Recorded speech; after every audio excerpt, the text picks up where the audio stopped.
Hello, everyone. Today I got three horror books that are just kind of weird. They're kind of out there a little bit, but in the best possible way, of course. And whether it's taking an old trope and doing something brand new with it to make it even more horrifying, or just original stories that are just going to blow you away, all three of these books fit into that category. They're quirky, they're weird, and they're all excellent. And I can't recommend them enough. And as a reminder, I have horror books for sale. And if you want to pick up a copy of my debut horror novel, Pray for Salvation, there's a link down below where you can purchase that, along with all the rest of my horror books. And remember, I just released my latest anthology called Nothing Will Ever Be Fine Again just a few days ago. And you can find that at the link in the description. And don't forget to pick up my free anthology, free for everybody, no strings attached. And there's a special link down below where you can do that as well. And if you want to join my Patreon, get in on all the free stories, free books, and all that other good stuff, be sure to check out that link also if that's something you might be interested in. And a special shout out to Scare Up the Vote from Tananarive. She organized this, and there's going to be a special live event for that.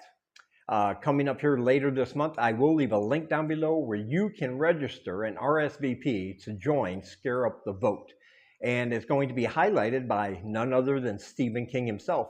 But we also have many, many more authors, including Tananarive, and we have Stephen Graham Jones, we have Nat Cassidy, all kinds of horror authors that I absolutely love. They'll all be a part of this event.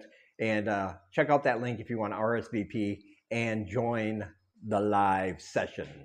All right, let's get started. So the first book I want to talk about today is called Invasive Species. Now, this one might seem like a trope that you've read a lot about, but you know me, I've talked about this just in recent videos, how much I love a good werewolf book. And this one is that, but this does something different with the lore, and it really expands on it, makes it even more horrifying to think about. And it's about a man. He owns a ranch, and it's a pretty successful ranch, but animals have been starting to be found mutilated on his property, and he can't figure it out. Now, of course, because he's a successful businessman, he has human enemies, so he thinks there might be a person behind this, but we're going to find out different.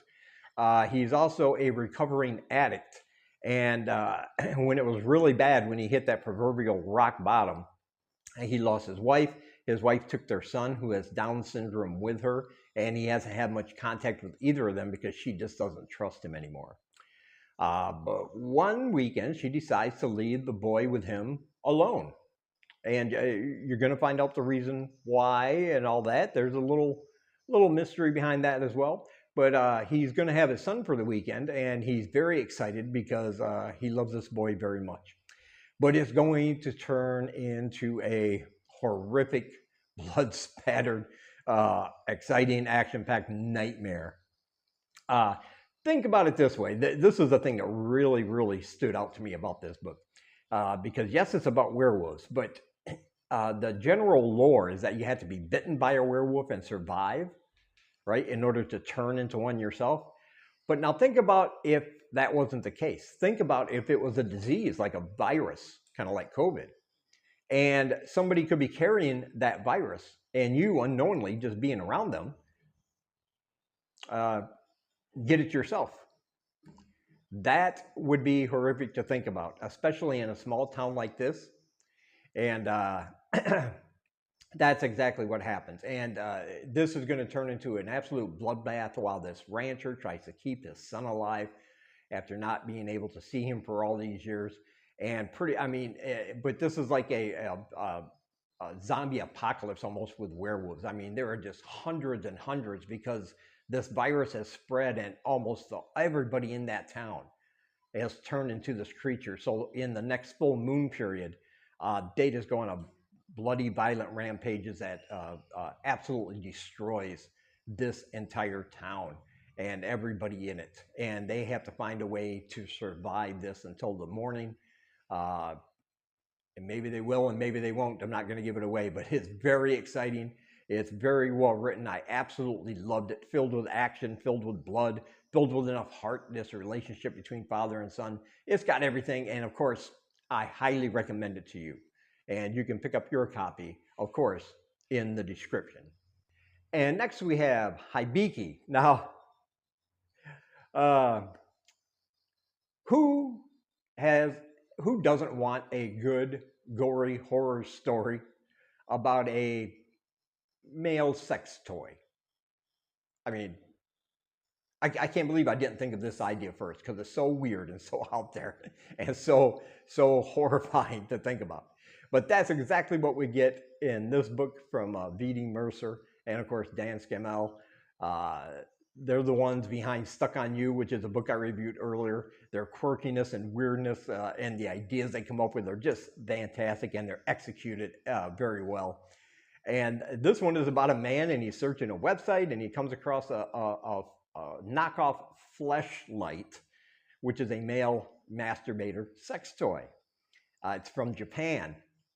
And these are supposed to be molded, the opening is supposed to be molded after certain women in Japan. And so the box comes and he gets the toy. And on the cover of the box is the name of the model that it's fashioned after, and her name is Hiiki.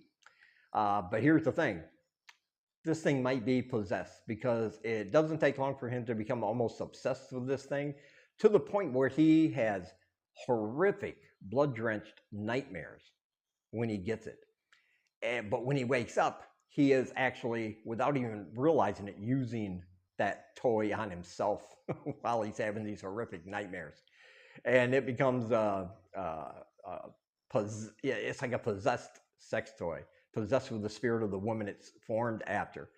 And oh man, things are going to get bloody. They're going to get gruesome. He has a girlfriend, and they are into sex stories during their lovemaking. And one night he takes this Hiiki over to her house, leaves it there overnight, and that's where we find out that Hiiki may be a possessed sex toy, but she's very possessive and very jealous, and doesn't want him sharing his seed with anybody else. And something horrific is going to happen to her, and worse things are going to come for him as well. Let's put it that way. If you're a guy, you're probably going to want to read this book with your legs tightly crossed. I don't know, maybe put on a steel cup or something, because it's going to give you all that cringe that something like this could, you know. And yeah, I think you'll absolutely love it. And maybe we can start a GoFundMe for therapy for these two authors, because obviously something is not right in their heads. Just kidding, of course. It's fantastic. I absolutely loved it. It's just one of those things you don't know you need until you read it, and then you're like, oh man, I can't believe this is out there, and I'm absolutely all for it. You know, this one's fantastic. I highly recommend it, and there is a link down below where you can pick up your copy. And next we have the Saga of the Jour Unfrid. I didn't stumble over the name. Now this one came to me as a complete surprise. This is like a dark urban fantasy / horror / humorous kind of story. It's got all of those elements that just weave together naturally, and it is one fantastic book. I think if you haven't heard about this author like me, and you have never heard about this book like I had not, once you read it, you'll be like, oh man, I'm all in for this, because this is going to be a series, and I can't wait to hear more from this world and from some of these characters. Because Bjorn, the title character, he is from Canada, but he's of Norse origins. So there's a lot of Norse mythology mixed up in this. He has a gift where he can see ghosts, but he can control it. Like, he just kind of blocks them out, right? Because to him, it's not a big deal. It's all part of his heritage. He really embraces that Viking kind of heritage, you know? And he moves from Canada to Houston, Texas to go to college. Not only because it's a good school, but also because he's following a girl there he knew when he was younger. He's had a crush on her, and that's where she's going. So it might give off kind of creepy vibes. That's what everybody thinks, especially his roommate when he first gets to the college that he did that. But he's actually a very nice guy. But pretty soon he's going to see more than ghosts. He's going to see these let's just call them Old Norse creatures and powerful, like almost godlike beings. and they're going to start affecting his life. And one of them wants to make a deal with him, but of course, when you make a deal like that, yeah, you're never going to be on the winning side of things, as he's going to unfortunately find out. Now, his family is kind of like a big time crime family back in Canada, but he wants nothing to do with that. However, his brother is going to get involved. Things are going to just fall apart. But in the meantime, between all these horrific things that these spirits and things want him to do and what he's gotten himself into, you got all this quirkiness and weirdness in a good way, you know. Some of the dialogue is very, very funny. You'll laugh out loud.